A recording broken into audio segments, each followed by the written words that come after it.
Welcome on into the All Aussie Rules podcast. This is episode number 72 of season 2025.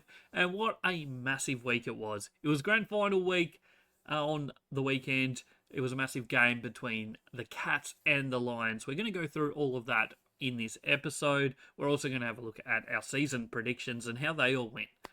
Now that the season is officially wrapped up, we're going to finish the episode looking at the upcoming schedule for the podcast. There's plenty of stuff to go on in the off season. We've still got free agency, trade, draft, a lot of stuff. We also do a lot of women's content over here at All Aussie Rules, so go check all of that all out as well.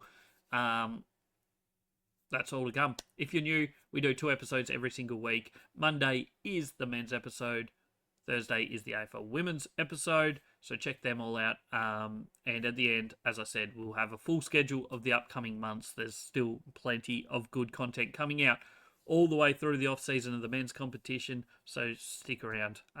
Hit that subscribe or follow button depending what platform you're on right now. Let's jump into the content. It was grand final. It was a huge game, and the Brisbane Lions go back to back. What a win it was for the Lions. Maybe even more impressive than last year, just in the fact that last year it was done early. This year it was done late. And boy, oh boy, did the Brisbane Lions turn it on in that second half. A lot in the last quarter, but from about the 20-minute mark of that third quarter, they just were absolutely unstoppable. If you haven't already, we've done a full review on the YouTube channel. Go check it out. All Aussie Rules over at YouTube. You might be watching this on YouTube, but we did the full full review episode, which is about 30 minutes long on the YouTube channel on Sunday. This is not going to be as in-depth of a review. We're going to go over the game, but for the full review, go check it out on the YouTube channel. I think it was a good video. Anyway, let's jump into this game. It was tight. It was an absolute contest. I don't think the margin got above 10 points until late in the third quarter. I believe it was when Charlie Cameron kicked his his third goal of the match and second goal in a row at the 27-minute mark of the third quarter that the margin finally went above 10 points in this match. Either way, it was just an absolute contest for the ages for almost 3/4 of this match. But boy, oh boy, did it change after that. You can see Brisbane won by 47. They were up by 65 late. The Cats did kick the last 3 goals of this game. But just unbelievable. It was tight contest early, swapping goals, goal for goal, most of the way through the first 2.5 quarters. Dead level at halftime. It was an absolute contest. And then yeah, I don't know what to say about the absolute onslaught that we saw. It was 23 minutes into the third quarter where that real deadlock was broken. Charlie Cameron kicked one, and then about 4 minutes later he kicked his third goal of the game. And it just felt like those couple goals, and then Lachie Neale kicking another one a minute later thanks to a Dane Zorko interception. Just were the breaking point of this game. That Lachie Neale goal from 50. The amazingness of him playing this game, of the medical staff to get him up, the fact that he just ran out of half a football. I know he was the starting sub. I was genuinely worried about that decision.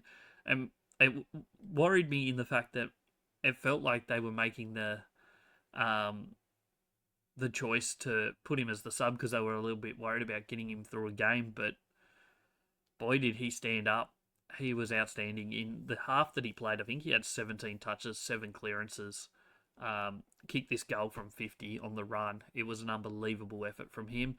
So they ended up with a 19-point lead at 3/4 time. And when you were watching it live, you felt like 3/4 time couldn't have come at a better time for Geelong, because Brisbane had just kicked 3 the last 3 of the quarter. They were on an absolute tear, and it really felt like Geelong needed that break just to steady themselves. And perhaps in a different world, that might have been what happened, but Brisbane came out of that 3/4 time huddle ready to go, and they absolutely tore shreds out of Geelong in that next 10, 15, 25, 30 minutes. It was unbelievable. Charlie Cameron, 46 seconds into the final quarter, kicked his fourth goal of the match, and an unbelievable effort.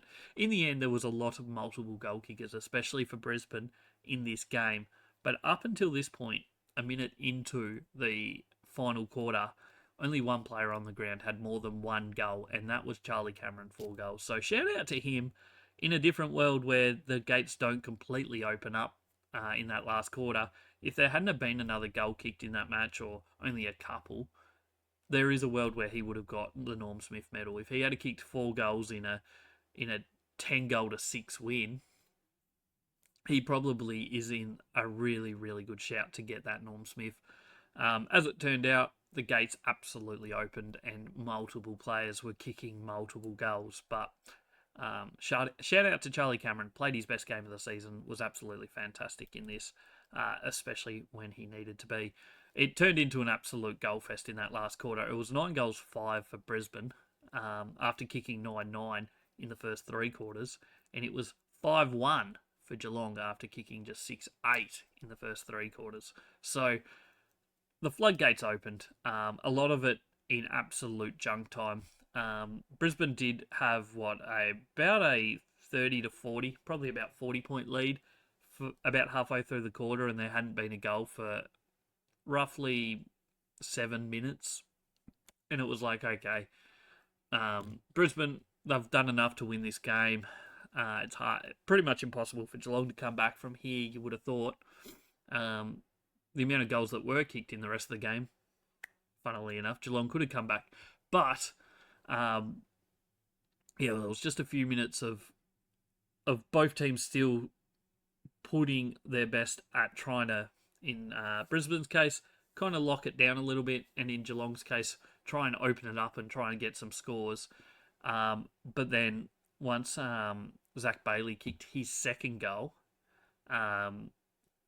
the gates absolutely opened, especially for Brisbane for that next 5 minutes. It was insane what they put together. Zach Bailey got that one. Kai Lohman kicked one, his second. And then Zach Bailey got his third. Hugh McCluggage got his third. And it was like, wow, what is going on? Ollie Dempsey got one the other way. And then McCluggage kicked his fourth from 50 on the run. And she was all over at, 65 points or whatever the margin was at that point. Geelong did get 3 really late goals, like in the last 2.5 minutes of this game. 2 of them to Dempsey, who ends up with 4 goals for the match. And Sean Manor from 50 kicked the final goal of the match.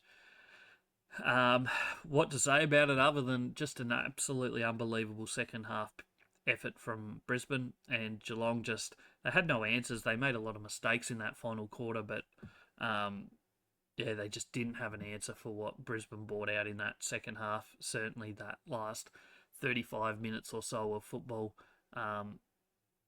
Obviously that last quarter was a pretty long quarter. There was 14 goals kicked in it. But just, unbelievable effort.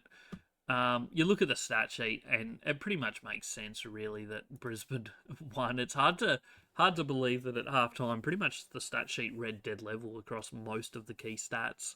And even through, they did sort of start to break the game open in that third quarter a little bit, Brisbane, but just couldn't put the scores on the board till late. But to look at the stat sheet after the game, you'd think that it was a pretty consistent effort from Brisbane, consistently ahead of Geelong. But for the first half, it was tight. They ended up with 40 extra disposals. 15 extra inside 50s, more contested football. The ball was in their forward half for over 53% of the game. They had an extra 4 interceptions. They had 15 extra clearances. The biggest stat though, 35 shots to 19. They had an extra 16 shots in this game than Geelong.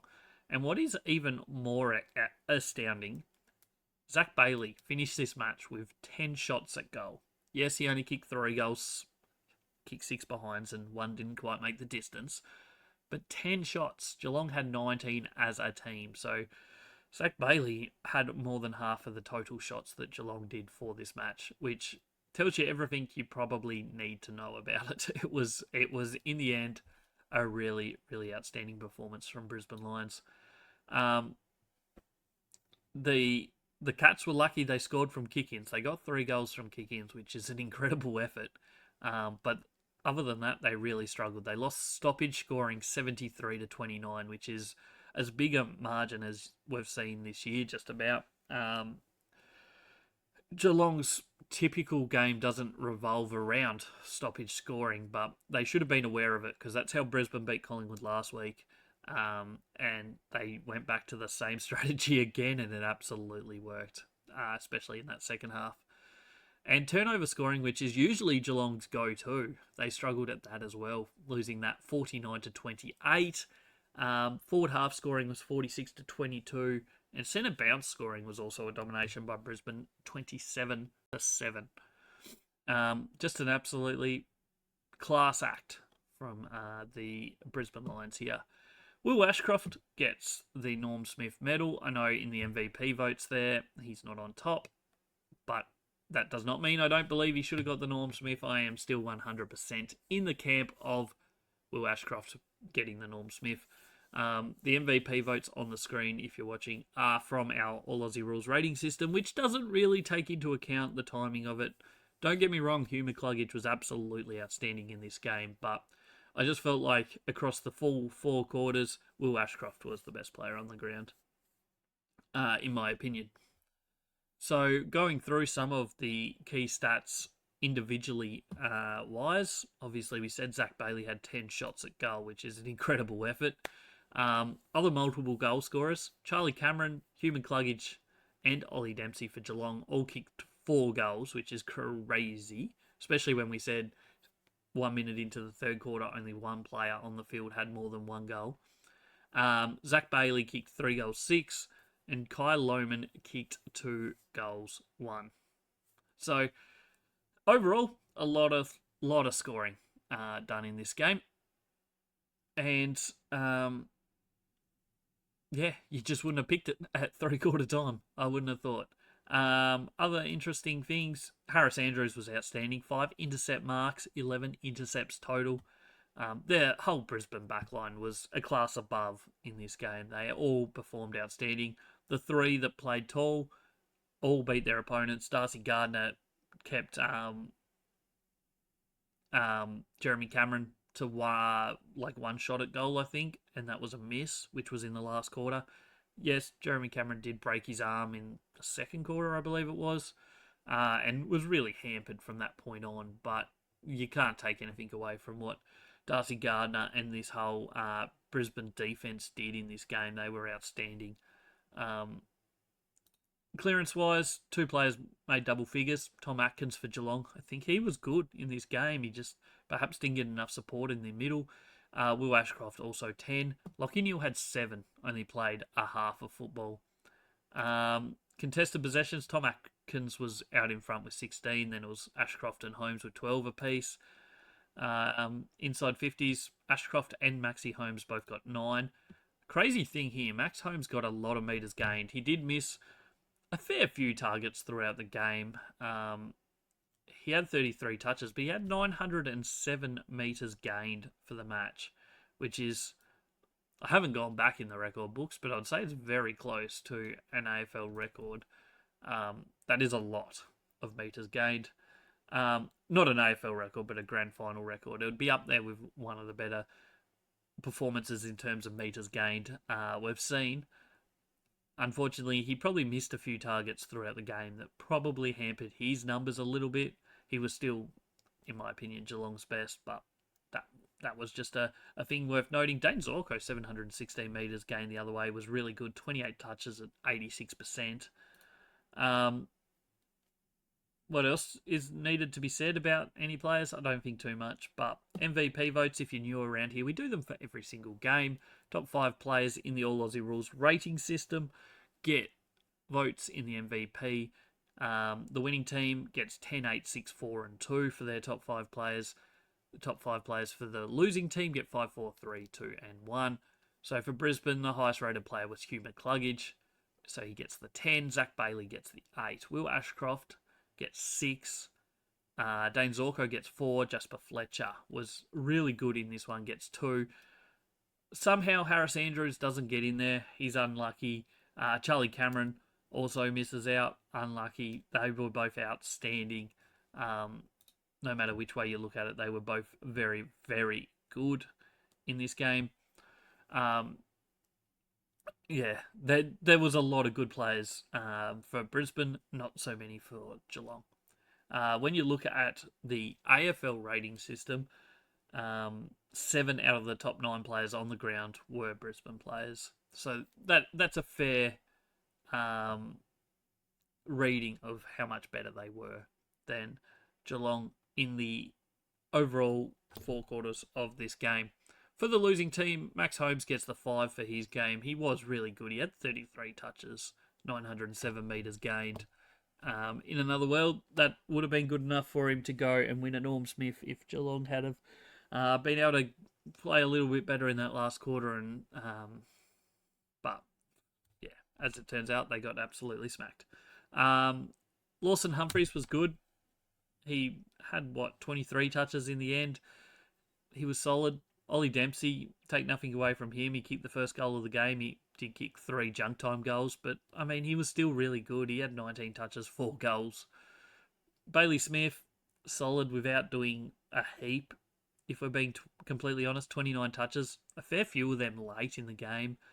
It wasn't his best performance. There's no doubt about it. And Tom Atkins, as I said, he was the in and under player that was trying to get him going, but just couldn't get him going. So he gets 1 vote.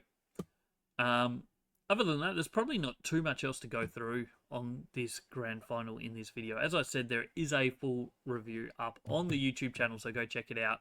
We've got full player ratings for every single player based on our All Aussie Rules rating system, so go check that out. Other than that, let's see what else we have to go through in this episode. First up, that is what our tips were from last week. So we went Geelong, we got it wrong. Hand up, we got it wrong. We said Geelong by 17 points.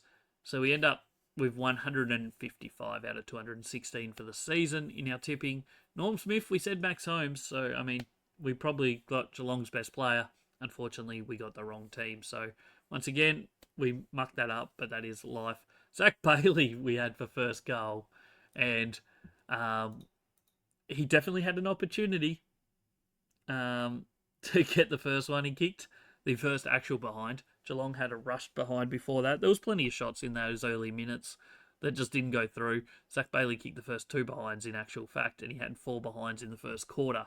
So I stand by that as a good call. Zach Bailey just let me down with his ability to finish, especially early. But in the end, it's wrong. Ollie Dempsey got first goal. So it is what it is. We went the wrong way, wrong team for every one of those predictions. That's life sometimes. You can't win them all. This is our player of the finals for 2025 using those MVP votes that we just showed you across each game. Top 5 players from each team get votes. 10, 8, 6, 4, 2 for the winners. 5, 4, 3, 2, 1 for the losers.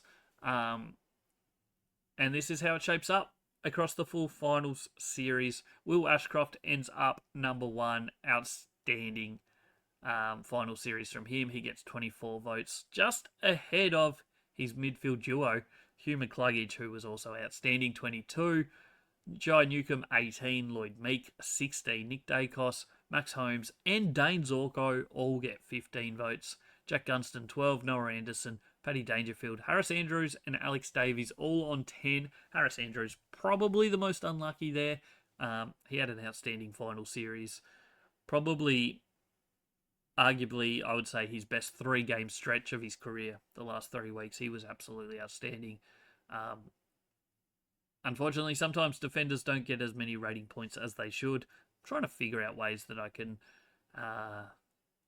maybe make the system slightly better for defenders, but he just take it as he was very, very, very good in those games, as was Brisbane. Like, they have 4 players up there. They did play that extra game, but they had 4 players that played really good in most of their games. Ashcroft, McCluggage, Zorko, and Harris Andrews were all good in pretty much every final. Will Ashcroft, wowee, what a finals player he is. What a big game player he is. They say before he got traded that Levi was going to be even better than Will.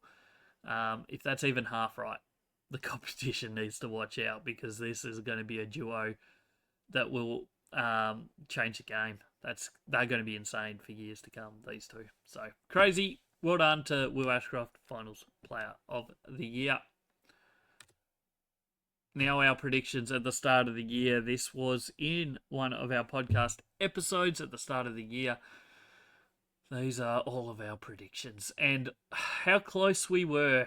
We went Geelong to win the premiership, Brisbane to be runners-up. We went the wrong way around. Still feel like it was a pretty good call. We went close. Unfortunately, we don't quite come out on top with that prediction. But I feel like, in the grand scheme of things, getting the right two teams is a decent effort still. We also got one of the prelim finalist teams correct in Collingwood. They made it all the way to that second last week, but fell short of making the grand final, and a little bit off with Freo. They did make finals at least, so it wasn't a complete travesty, but they did lose an elimination final at home, so things fell apart there pretty soon. Moving on to our ladder prediction at the start of the year, and this is how we saw it playing out. And there's some good ones, some good calls, there's some bad calls in here, so we'll go through them one by one. Geelong, we had on top. They finished second. I think that's a pretty good effort. We'll take that as a tick. We said Brisbane for second. They finished third on the ladder. Once again, one spot off. Really good. Fremantle, we had third. They finished sixth. So we're 3 spots off there. We're starting to get into that dangerous little bit of a margin, but still pretty solid. Collingwood, we had in fourth. They finished in fourth. Big tick. Well done to us. Hawthorn, we had in fifth. They finished eighth. So 4 spots off. Still not too bad. Carlton, we had 6, and this is where we went bad on this one. They finished 11th. So we're 5 spots off. We were confident that their easy-ish draw at the start of the season was going to play dividends for them, but they just lost too many games early season. The Giants, we had 7th. They finished 5th, so 2 spots off there. Another decent tick there for us. And then this is the other team that missed finals that we had in there. Sydney Swans, we had 8th.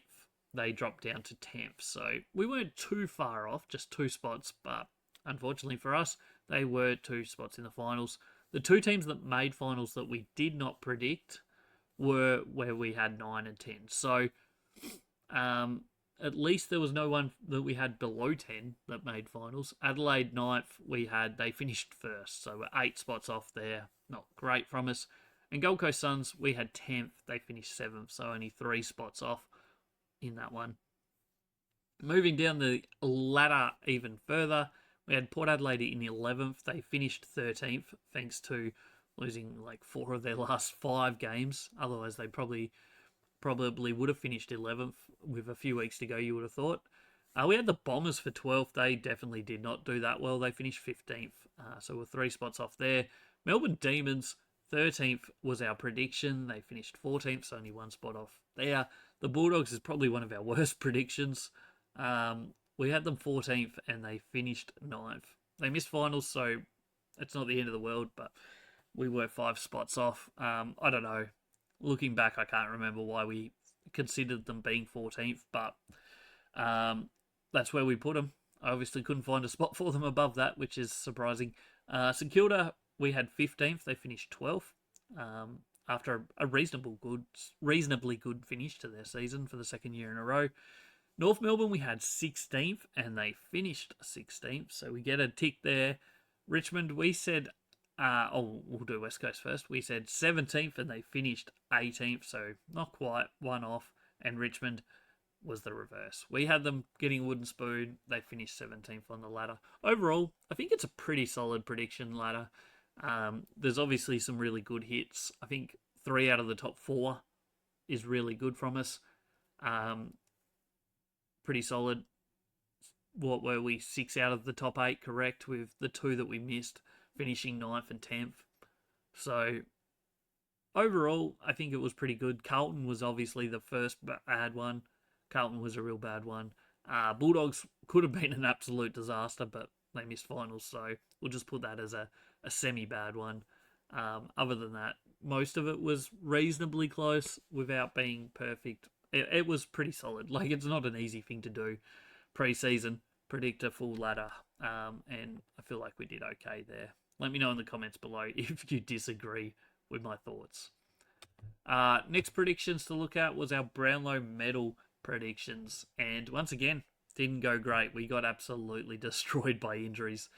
We said Nick Dacos for number one, and he nearly was number one. He finished runner-up for the, third time in top three already in his career. But I feel like that's still a pretty solid prediction, but it was probably also the pretty basic answer at the start of the season. We said Errol Goulden too, and then in the pre-season he rolled his ankle or broke his ankle or whatever he did to his ankle in that pre-season practice game and missed the first 12, 13 games. I think he played 10 in the end. So he was never a chance from that point. So a bit disappointing there. Marcus Bontempelli, also in the pre-season game, did his calf and missed the first 4 or 5 games. He put up some decent votes after that, but he was never catching up. Even with those 5 games, he probably wouldn't have won, but he might have finished top 3 if he had played every game this year based on what we saw from him. He was fantastic again. And our Smoky, Jason Horne-Francis, he missed a fair bit of football late in the season as well. I don't think it was a terrible pick there, but he didn't do great. And, I mean, he missed the last 8 weeks or so. I don't know. Can't remember exactly how much he missed, but he missed a fair bit of football late.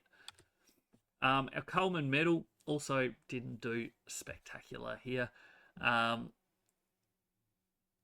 So we went Charlie Curnow to win it, and he definitely did not.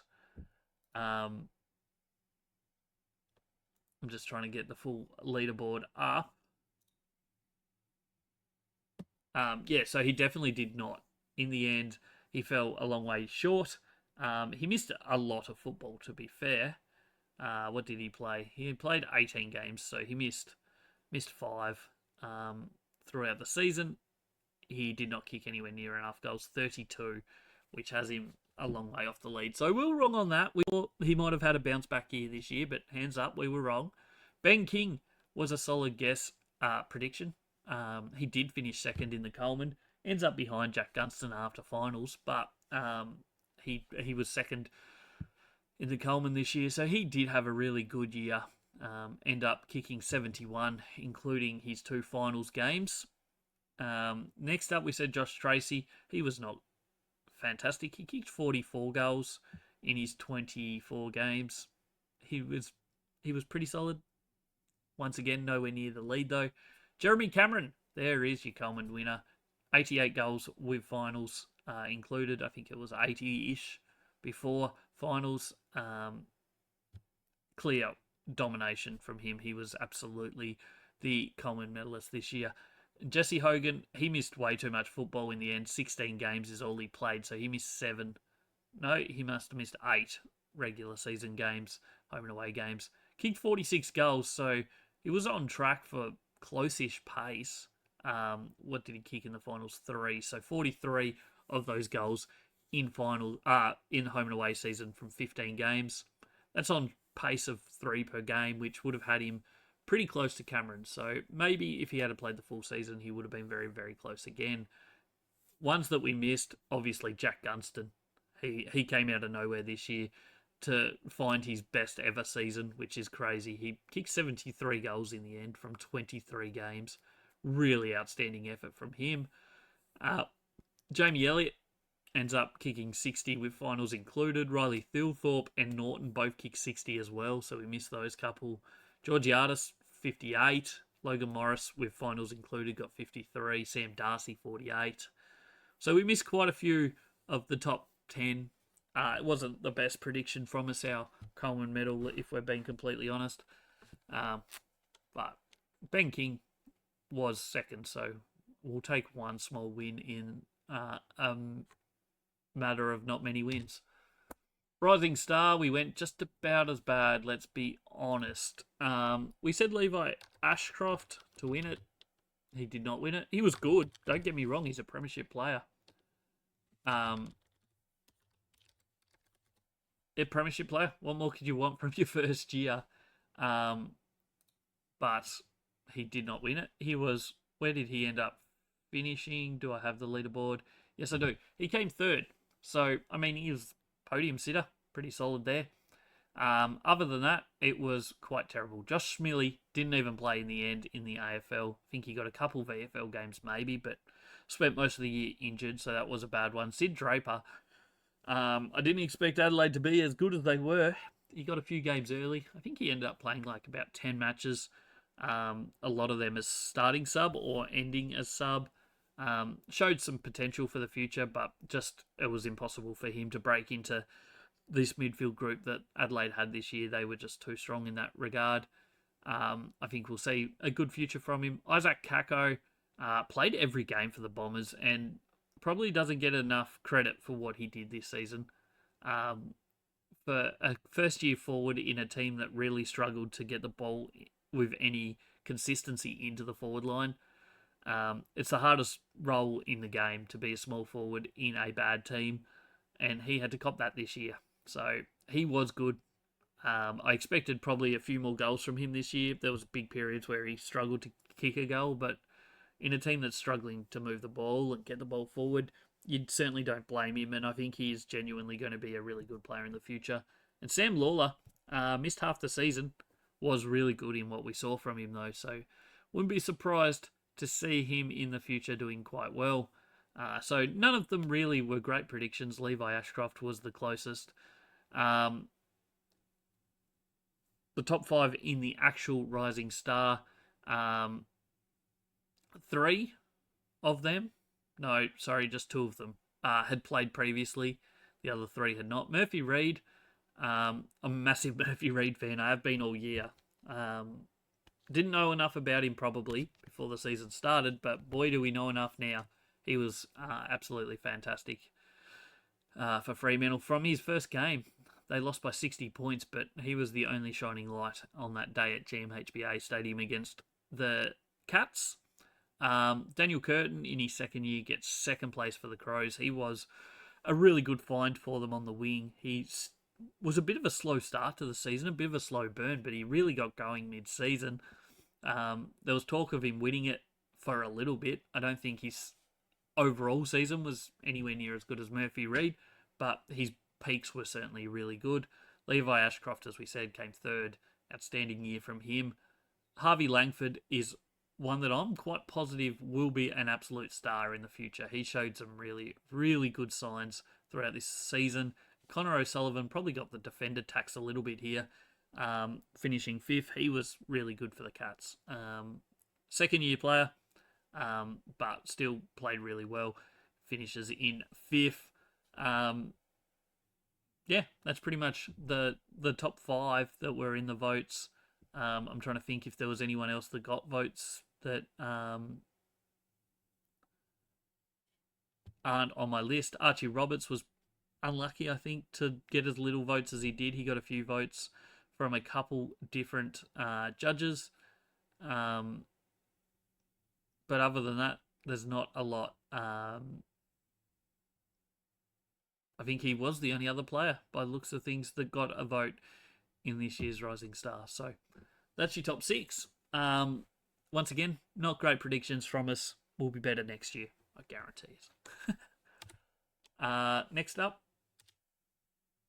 this is our podcast schedule for the rest of the year. So this is until the end of October. There'll be another sheet in a minute that will be November through early December, and what we've got coming up. This currently, right now, is episode 72. So episode 73 will be coming out in a few days on the 2nd of October. That will be your AFLW Week 8 episode. So Week 7 review, Round 8 preview. That's coming up on Thursday this week. Next Monday, AFL Men's episode, All Aussie Rules Award Night. We're going to be going through every award that we give out each year. We're going to go through them. So make sure you come back for that. Check out how your favourite players went in the awards for the All Aussie Rules.